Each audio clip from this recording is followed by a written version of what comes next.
Hello বন্ধুরা, আপনারা দেখছেন তাসনিম অনলাইন সেবা ইউটিউব চ্যানেল। তো বন্ধুরা, ভারতবর্ষের নাগরিকদের জন্য আধার কার্ড অতি প্রয়োজনীয় একটি ডকুমেন্টস। বর্তমানে সমস্ত ক্ষেত্রে আধার কার্ড ছাড়া চলে না। যে কোনো গুরুত্বপূর্ণ কাজের ক্ষেত্রে আধার কার্ড বর্তমানে অত্যাবশ্যকীয়। তবে শুধুমাত্র এখন ব্যক্তি বিশেষের জন্য নয়, জমির জন্যও করতে হবে আধার কার্ড। আর একে বলা হচ্ছে ভূ আধার কার্ড। কিভাবে বানাতে হবে এই আধার কার্ড, অর্থাৎ ভূ আধার, জমির আধার? এই আধার কার্ড বানানোর জন্য ঠিক কোন কোন ডকুমেন্টস লাগবে, কোন পদ্ধতিতে কিভাবে আধার কার্ড বানাতে হবে, সবটাই রইল আজকের এই ভিডিওতে। তো সমস্ত বিষয়টি জানতে আজকের ভিডিওটি স্কিপ না করে প্রথম থেকে শেষ পর্যন্ত অবশ্যই দেখবেন মনোযোগ সহকারে। এবং এখন পর্যন্ত যদি আমাদের চ্যানেলটি সাবস্ক্রাইব করে না থাকেন তাহলে চ্যানেলটি অবশ্যই সাবস্ক্রাইব করে রাখুন এবং পাশে থাকা বেল আইকনটি অন করে রাখুন, কারণ আমরা প্রতিনিয়ত এরকম রিলেটেড নিত্য নতুন ভিডিও নিয়ে আসি। তো চলুন দেরি না করে আজকের ভিডিওটি শুরু করা যাক। বর্তমানে সমস্ত অফিসিয়াল ক্ষেত্রে আধার কার্ড কতটা গুরুত্বপূর্ণ সেটা আলাদা করে বলার নয়। আধার কার্ডে কোনো গাফিলতি ধরা পড়লে তার জন্য বকতে হয় ব্যক্তির সাধারণকে। আধার কার্ড সঙ্গে না রাখলে নয়। আর এবার বাধ্যতামূলক হচ্ছে ভূ আধার। ভারতবর্ষের নাগরিকদের জন্য নির্দেশ দিয়েছে কেন্দ্রীয় সরকার। গত মঙ্গলবার কেন্দ্রীয় বাজেটের পর সরকারের তরফে ভূ আধার বিষয়টি নিয়ে বিস্তৃত জানানো হয়েছে। মঙ্গলবার ছিল কেন্দ্রীয় বাজেট। আর এই বাজেটের সময় কেন্দ্রীয় সরকারের তরফে স্পষ্ট জানানো হয় এবার গ্রামীণ এলাকায় অবশ্যই বাধ্যতামূলক ভূ আধার কার্ড। ভারতবর্ষের গ্রামীণ এলাকায় জমির জন্য করা হবে একটি পরিচিত নম্বর, যাকে বলা হচ্ছে ভূ আধার নম্বর।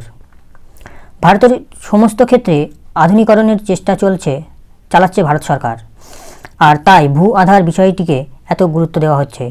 বলা যায় জমি সংক্রান্ত বিষয়গুলিকে ডিজিটাল মাধ্যমে রূপান্তরিত করা হচ্ছে। তো এই ভূ আধার আসলে কি বলছে? ভারতের বিভিন্ন ক্ষেত্রে বর্তমানে ডিজিটাল ব্যবস্থাকে অনেক বেশি গুরুত্ব দেওয়া হচ্ছে, আধুনিক করার চেষ্টা চালাচ্ছে ভারত সরকার। আর সেই প্রসঙ্গে চলে আসছে ভূ আধার বিষয়টিও। এতদিন যেখানে গ্রামীণ এলাকায় জমিগুলির জন্য আলাদা কোনো নম্বর নির্ধারিত করা হয়নি, এখন সেই পদ্ধতিতে গুরুত্ব আরোপ করতে চায় কেন্দ্রীয় সরকার। এবার থেকে জমির ডকুমেন্টস প্রমাণপত্র ডিজিটালভাবে সংরক্ষিত হবে। জমির জন্য এই পরিচিত নম্বর সংরক্ষিত হবে ভূ আধার নম্বর হিসেবে। শহরাঞ্চলের সমস্ত জমি সংক্রান্ত ব্যাপারগুলিকে ডিজিটাল করার প্রচেষ্টা কেন্দ্র সরকারের। সংশ্লিষ্ট প্রসঙ্গে কেন্দ্রীয় অর্থমন্ত্রী নির্মলা সীতারামন জানিয়েছেন, কেন্দ্রীয় সরকার জমিগুলির জন্য রাজ্যের সঙ্গে একযোগে কাজ করবে। ব্যবস্থা নেওয়া হবে জমি সংক্রান্ত বিষয়ে। আর এটি প্রযোজ্য হবে গ্রামাঞ্চল এবং শহরাঞ্চল উভয় ক্ষেত্রেই। এর জন্য সময় দেওয়া হয়েছে 3 বছর। সরাসরি বলা হয়েছে সংস্কারের ক্ষেত্রে প্রয়োজনীয় ব্যবস্থা গ্রহণ করা হবে 3 বছরের মধ্যে। তো তারপর কী বলা হচ্ছে, কীভাবে কাজ করবে এই ভূ আধার? সংশ্লিষ্ট ভূ আধার ব্যাপারটিকে কেন্দ্রীয় অর্থমন্ত্রী নির্মলা সীতারামন জানান, এই জমি সংক্রান্ত যে সংস্কার ও কাজগুলি করা হবে সেইগুলি শহর ও গ্রামাঞ্চলের যে কোনো জায়গাতেই হতে পারে। তিনি আরও বলেন, প্রক্রিয়াটির মধ্যে ব্যবস্থা থাকবে জমি সংক্রান্ত প্রশাসন, পরিকল্পনা ও ম্যানেজমেন্টের। এর পাশাপাশি এও বলা হয়েছে শহরাঞ্চলের ক্ষেত্রে পরিকল্পনা বিষয়টি থাকবে অন্তর্ভুক্ত। শুধু তাই নয়, প্রয়োজনীয় অর্থনৈতিক সাপোর্টের জন্য ব্যবস্থা করা হবে বলেও জানানো হচ্ছে। আর গ্রামীণ অঞ্চলের কীভাবে জারি থাকবে এই কাজটি জানানো হয়েছে।